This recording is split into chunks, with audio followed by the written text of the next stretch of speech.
亲爱的朋友，请你闭上眼睛，诚实地问自己一个问题：你的心里是否也住着一个，甚至一群讨厌鬼？他可能是在会议上永远抢你功劳的同事，是总在亲戚群里阴阳怪气你的长辈，是那个背叛了你的前任，又或是一个素未谋面却在网上追着你骂的陌生人。你可能无数次在深夜里，因为他们的一句话、一个表情而辗转反侧，在脑海中预演过100种对回去的场景。你耗费了大量的心力去分析他们、揣测他们、厌恶他们，甚至在梦里都想和他们大吵一架。我们都一样，风尘仆仆地来到这个世界上，本想活得热烈而自由，却常常因为这些讨厌鬼而变得面目狰狞，活成了自己都不喜欢的样子。有人曾问作家余光中，如何面对那些天天找茬、追着骂你的人？余光中先生的回答充满了智慧的禅意。他说，他天天骂我，证明他生活中不能没有我，而我不搭理，证明我的生活可以没有他，一语道破天机。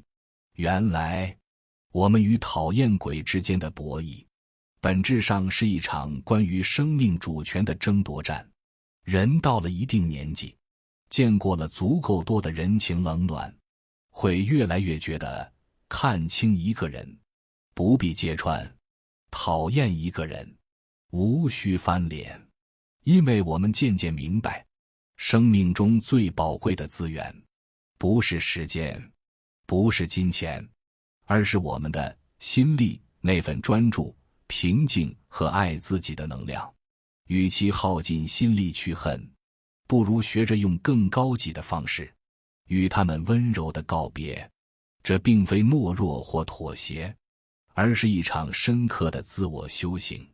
今天我想与你分享这场修行的3个层次，希望能帮助你请出心中的讨厌鬼，拿回属于自己的生命主权。01情绪的陷阱，你不是在讨厌它，而是在喂养它。在探讨如何处理之前，我们必须先理解一个底层逻辑：为什么我们会如此轻易地被一个讨厌的人困住？心理学上有一个概念，叫做情绪反刍 （emotional rumination）， 指的是反复、被动地思考负面情绪及其可能的原因和后果。就像牛反复咀嚼胃里的食物一样，当你讨厌一个人时，你的大脑就开启了反刍模式。他今天为什么用那种眼神看我？是不是对我有意见？他那句话到底是什么意思？是不是在内涵我？我当初要是这么对回去就好了，都怪我反应太慢。这些念头会像病毒一样侵占你的思绪，消耗你的能量。你以为你在思考问题，实际上你只是在用自己的心力去喂养那个由讨厌催生出的情绪怪兽。这个怪兽会让你陷入2个致命的陷阱。第一个陷阱是确认偏误 confirmation bias。 一旦你给某人贴上了讨厌的标签，你的大脑就会自动开启一个证据收集器，拼命寻找所有能证明他果然很讨厌的蛛丝马迹。他一个无心的皱眉，在你看来就是挑衅；他一句平常的问候，在你听来就是讽刺。你戴上了一副他很讨厌的有色眼镜，所见之处皆是验证。第二个陷阱是能量吸血。心理学中有一种人被称为能量吸血鬼 （Energy Vampire）， 他们未必是坏人，但他们特别擅长通过制造冲突、抱怨、散播负能量来获取他人的关注和能量。当你将注意力持续不断地投射到一个讨厌鬼身上时，无论他是主动还是被动，你都在允许他吸食你宝贵的生命能量。你的愤怒、你的委屈、你的不甘，都成了滋养他的养料，而你自己的世界却因为能量的流失变得越来越灰暗枯萎。就像那个著名的故事里，父亲让男孩用木炭去砸一件白衬衫，男孩砸得很解气，但当他停下来时，才发现白衬衫只是脏了几个点，而他自己却从头到脚被木炭的灰烬弄得一片漆黑。你看，当你选择与讨厌纠缠时，你伤害最深的永远是自己。所以，处理讨厌的人，第一步，也是最关键的一步，就是深刻地认识到，我必须停止这场毫无意义的内耗。我的心里值得更美好的事情。02心力的修行，从向外对抗到为我所用。当我们决定不再喂养那只情绪怪兽后，便进入了真正的修行阶段。这个阶段的核心是从向外对抗的战斗模式切换到向内探索的成长模式。这里有3种境界，层层递进。第一重境界，无视，建立你的能量防火墙。无视不是让你假装看不见，不是压抑自己的真实感受，它是一种主动的有意识的星号选择性忽略星号。叔本华曾说，针对别人的行为动怒，就跟像一块横在我们前进路上的石头大发脾气。同样愚蠢，那块石头就在那里，你可以选择绕开它，也可以选择搬走它，但最愚蠢的是站在它面前，对它破口大骂，耗尽力气，寸步难行。宋代名相吕蒙正的故事，是无视这门艺术的绝佳注脚。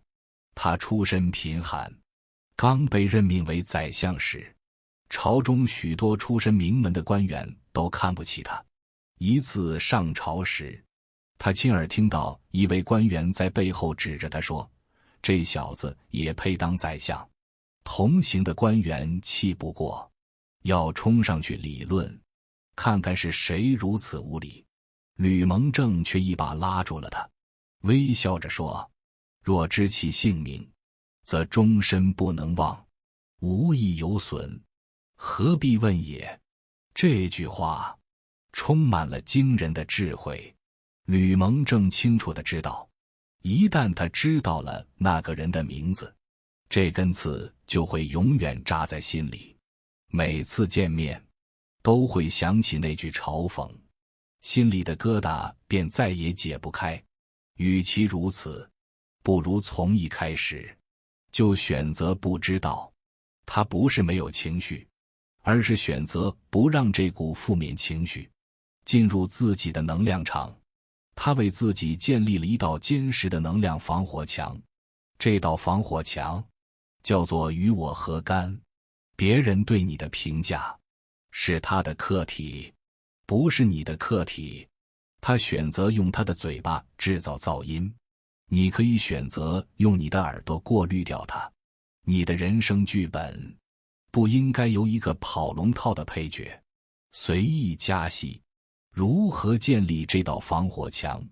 物理隔离，减少不必要的接触。他的朋友圈可以屏蔽，他的饭局可以不去。心理隔离，在心里默念，这是他的情绪，不是我的。我尊重他有发表意见的权利，但我选择不受其影响。记住，最高级的报复就是无视。你的沉默是对他最大的轻蔑，你的平静是他永远无法企及的高度。第二重境界，远离，一场深刻的精神断舍离。如果说无视是建立防火墙，那么远离就是一场更彻底的精神断舍离。它意味着，你不仅要忽略那些负能量，更要主动清理那些持续产生负能量的污染源。尼采那句振聋发聩的警告，我们都应该刻在心里：与恶龙缠斗过久，自身亦成为恶龙；凝视深渊过久，深渊将回以凝视。你越是讨厌一个人，就越会不自觉地在他身上投入大量的注意力。你会研究他的言行，分析他的动机，模仿他的逻辑去反击他。慢慢的，你的思维模式，你的情绪反应，都会向他靠拢。你最终活成了你最讨厌的样子。这是一个多么可悲的结局。我曾听过一位创业前辈分享他的经历。他早期有一个合作伙伴，能力很强，但为人刻薄，喜欢在团队里制造矛盾。前辈起初总想着去感化他，去平衡他，结果自己每天都心力交瘁，公司氛围也乌烟瘴气。有一天，他突然想通了，他把那位伙伴请出公司。虽然短期内业务受到了影响，但他自己的状态却前所未有的好。他把那些用于内耗的精力全部投入到产品和客户身上，公司很快就走上了新的台阶。他说：我终于明白，我的责任不是去改造一个坏苹果，而是保护一整箱好苹果不被它带坏。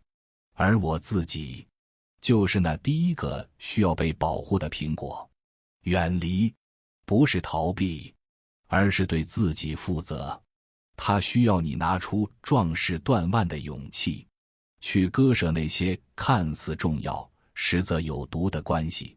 这可能意味着离开一个圈子，辞去一份工作，甚至疏远一位亲人。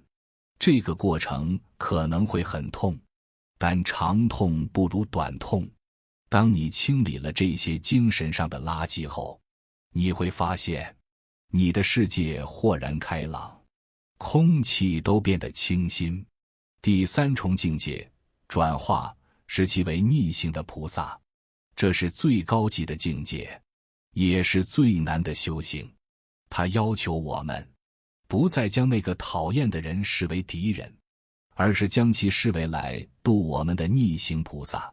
听起来很玄，但其中蕴含着深刻的心理学智慧。阴影理论，心理学大师卡尔·荣格认为，我们每个人内心深处都有一个阴影人格，它包含了所有我们不愿承认甚至厌恶的特质，比如自私、懦弱、虚荣、嫉妒。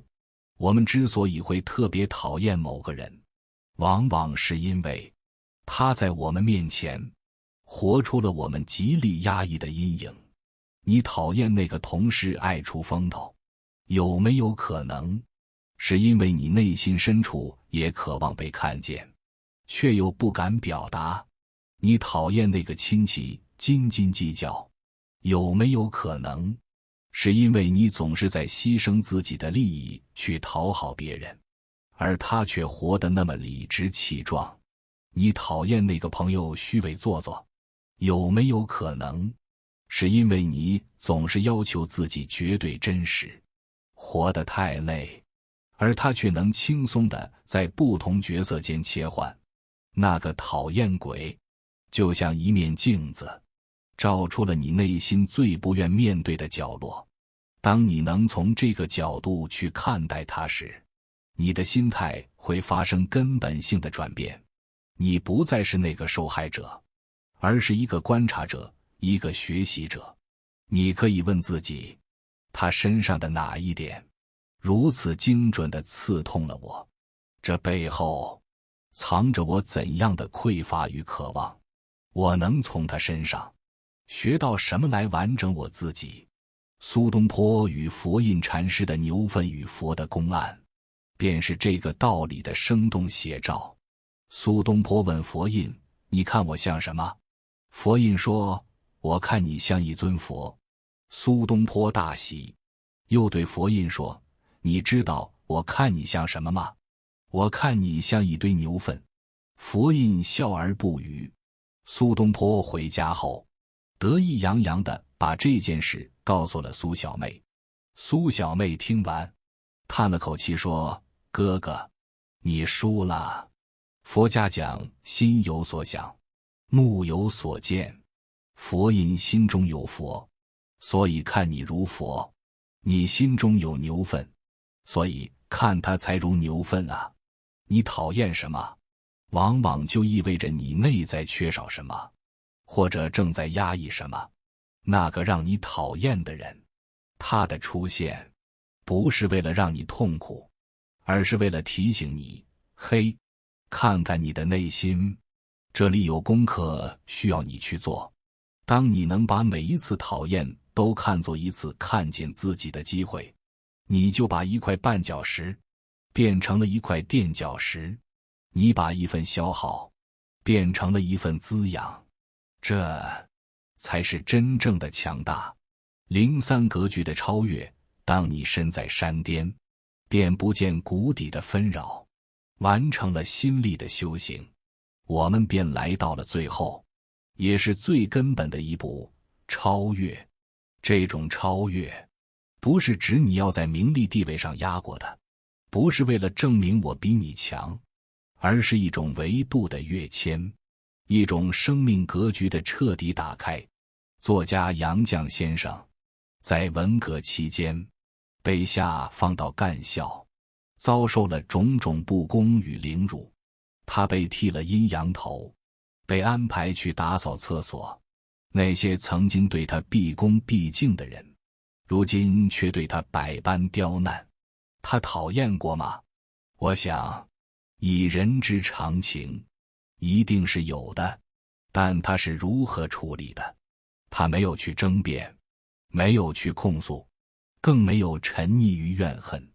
他把打扫厕所当成了一门艺术，他把厕所打扫得一尘不染，甚至在里面装饰上了小花。在最不堪的环境里，他用自己的方式维护着内心的秩序与尊严。更重要的是，他和钱钟书先生从未停止过读书与思考。在没有纸笔的岁月里，他们在脑海中构思着未来的著作。他们选择了一种最高级的超越，在精神的世界里构建一个任何人都无法摧毁的王国。当他们从干校归来，写出《围城》《洗澡》《干校六记》等不朽名篇时，那些曾经欺辱过他们的人，在他们的世界里已经渺小到不值一提。你不需要去战胜他们，你只需要让他们从你的世界里自动消失。如何做到？答案只有一个：持续地、专注地、毫不动摇的去创造你自己的价值，去攀登你自己的那座山。当你在为自己的事业版图而运筹帷幄时，你不会在意办公室里谁又说了你一句闲话。当你在知识的海洋里尽情遨游，探索新知识，你不会在意朋友圈里谁又在炫耀他的名牌包包。当你在用心经营自己的家庭，享受天伦之乐时，你不会在意远房亲戚对你的生活有何评价。你的时间和精力都投入到了那些让你生命增值的事情上，你的世界变得越来越开阔，越来越丰盛。就像你坐着飞机飞到了万米高空，你往下看，曾经觉得雄伟的高楼大厦都变成了火柴盒子，曾经觉得拥堵的街道都变成了细细的线条。那些谷底的纷扰，那些路边的石子，你根本就看不见了。不是它们消失了，而是你的维度已经完全不同。努力奋斗的终极意义，或许不是为了得到多少，而是为了有权利对那些不喜欢的人和事轻轻地说一句不，谢谢。写在最后，把讨厌还给世界，把喜欢留给自己。亲爱的朋友，我们这一生会遇到无数的人，有些人像一束光，照亮你的前路；有些人像一阵风，带给你片刻的清爽；也有些人注定会像一粒沙，硌得你生疼。你无法决定会遇见谁，但你永远可以决定如何与他们相处，以及让他们在你的生命中占据一个怎样的位置。面对那些讨厌的人，请不要再用翻脸的怒气去对抗，那只会两败俱伤；也不必用虚伪的原谅去伪装，那只会委屈自己。试试这趟更高维度的旅程吧，用无视的智慧关上那扇消耗你的门，用远离的勇气清理你内在的能量场，用转化的修行把每一块绊脚石都变成阶梯，用超越的格局让自己的世界海阔天空。最终你会发现，那个曾经让你咬牙切齿的人，不知何时已经变得模糊而遥远。你甚至会感谢他的出现，因为他像一个严厉的考官，逼着你完成了这场深刻的自我修行，让你成为了一个更强大、更通透、更自由的自己。把讨厌还给世界，把喜欢和热爱全部留给自己。愿我们都能活成那束光，温暖而坚定，从容而明亮。